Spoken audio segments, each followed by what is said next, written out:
So I'm here with Poku Osei, a respected social entrepreneur, an advocate for equal opportunities in and around Bristol. He's a TEDx speaker. He's actually the MTM Awards Person of the Year in 2019. What an amazing thing to be Person of the Year for anything. Co-founder of the Black Professionals Network, but you're also co-founder, founder and CEO of an organization called Babasa. Could you tell us what does Babasa do and why is that your passion? So Babasa is specifically set up to support low income and people from low income and ethnic minority backgrounds with their professional ambitions. And it's close to my heart because for me, it's a way of me living my value of equal opportunity, my value of believing that everybody in this world deserves a chance. And when you give them the chance to nurture or develop their skills or talent that they add to humanity anyway.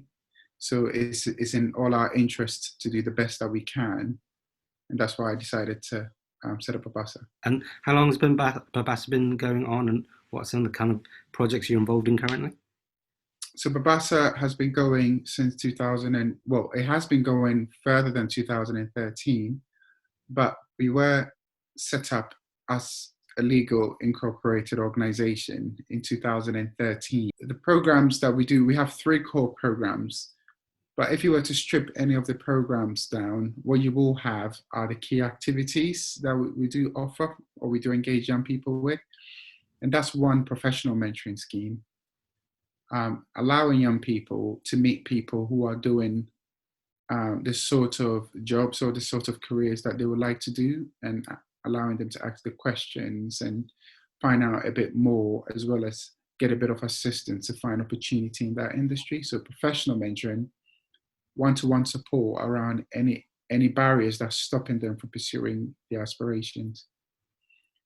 Skills workshop to help them develop those soft skills that will give them the advantage, or at least allow them to compete in that environment. And placement support, which is speaking to companies who would ordinarily not promote the opportunities in such communities because they will say that they wouldn't have the biggest pool to pull from, by convincing them to work with us so that we can offer those opportunities to young people who wouldn't have ordinarily have access to it. And what are some of the big challenges for young people, young BAME people looking for those kind of opportunities? I think some of the biggest challenges in the areas that we do work amongst, which is typically low income and ethnic minority communities, one is the paucity of networks. So you wouldn't often, that young person wouldn't often knock on the next door's neighbor wanting to be an engineer, and that neighbor being an engineer or a doctor, or because it happens to be an area of deprivation, an area where it's marked as that, maybe crime may be high, an area that's marked that, the rent is really low because the properties are, derelict. So it then sort of draws in people who don't have much because that's what they can afford to live in that locality together. So the positive of networks is that by virtue of bringing such people or such people coming together in a community also means that there isn't that dynamism or that versatility in the career aspirations of the people living there. They all tend to be doing low income type work, which is fine because that too serves a purpose in community. But what if their children want to do something different? Yeah, I think that's where the disadvantage comes in. I think the second thing is that the education provision in such areas, it shouldn't be poor because teachers go through the same teacher training program. But I think because they have low aspirations for such young people, they often don't give their best, or quite a number of teachers in that sense don't give their best, for the young people in that area. And also at times, because of the differences in ethnicity, race, and what have you, there's an element of, as well at times, of bias, going on, which again results in them not giving their best to those young people. And that reinforces the disadvantage. So it doesn't equip the young person for the world that they're about to face. So we try to complement that. We try to do what we can through our soft skills training, through our mentoring program, through our placement support, to give those young people almost like a second chance for them to be able to find and fulfill their aspirations. Yeah, no, that's amazing. Bristol is a diverse city, has over 91 kind of languages spoken and around. But in terms of like the wider Christian community, what are some of the things that you think, or you would hope, the wider church?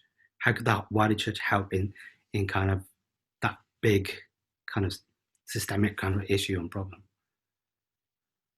I think churches traditionally have been more drawn to relief work. So there's a flood, and they come together to respond to that, or food banks are rising, and they come together to.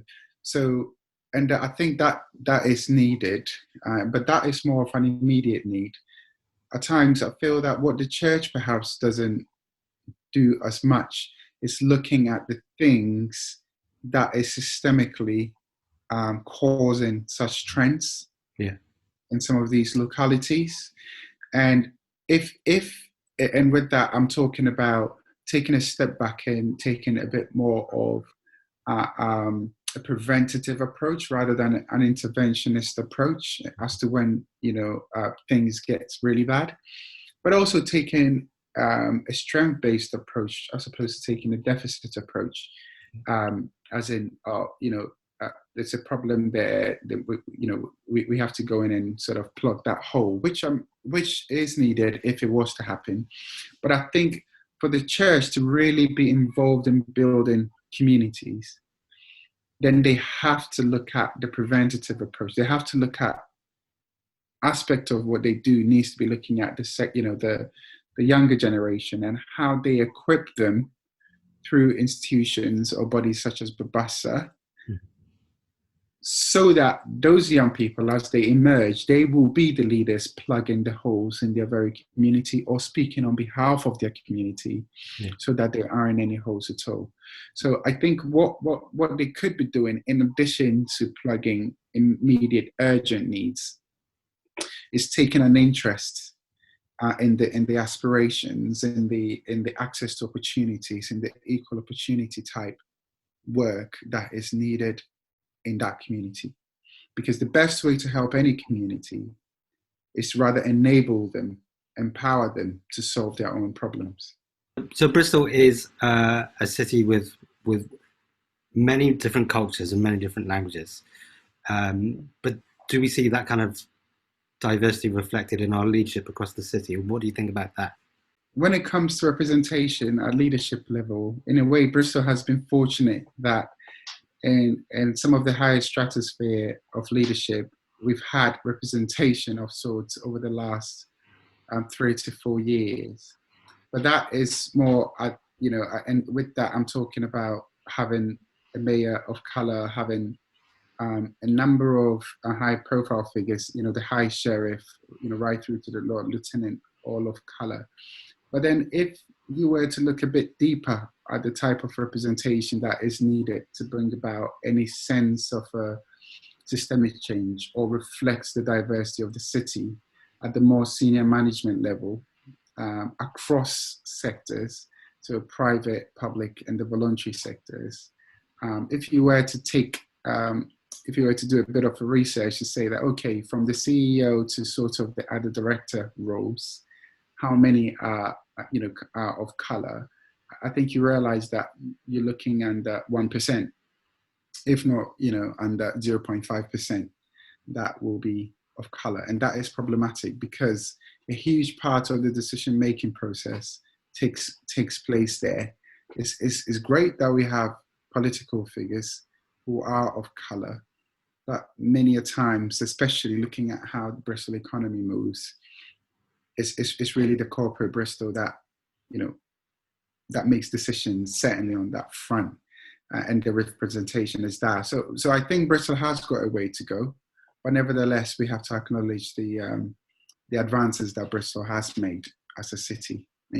Nevertheless, I think it's also fair to say that representation and leadership is one thing, but integration and inclusion is another. So irrespective of the leadership representation, how integrated as a city is Bristol, or how included do people from all walks of life feel in the city? And I think that too has got a long way to go. But I do have a lot of hope in Bristol, nevertheless, because there's a greater sense of a Bristol identity that I think binds us all, even though that it may be slightly segregated when you look at it a bit more closely, through a microscopic lens. So that gives me hope, nevertheless. Yeah. You are a man of faith. You are of a Christian faith. Am I right in saying that? And obviously that gives you hope. And at a time and in society and culture with Black Lives Matter and stuff, how does your Christian faith inspire and give you hope, both personally and in the work that you do? I think that's a good question. I mean, I was having a coffee conversation with my senior management team and yesterday, and we're due to review where we go from here, since COVID has changed so much of what we do, or how we do it.